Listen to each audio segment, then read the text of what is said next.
আমাদের দেখেন আপনারা ছাড়া আমাদের তো আর কেউ নাই। প্রশাসন তাদের সব কিছু তাদের সমস্ত দিক থেকে তারাই করছে।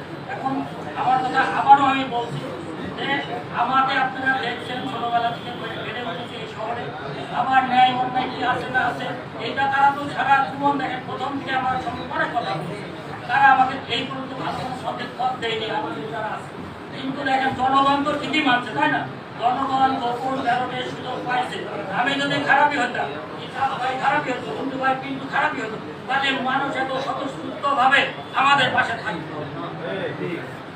অন্য প্রার্থী আমার সাথে যারা প্রতিদ্বন্দ্বিতা করছে তারা কি পরিমাণ ভোট পাইছে, আমি কি পরিমাণ ভোট পাইছি, এইটাই আমি আর কথা বলবো না। আপনাদের ভালোবাসা আমি চাই, আপনাদের সহানুভূতি চাই, এইগুলো আমার শেষ করছি।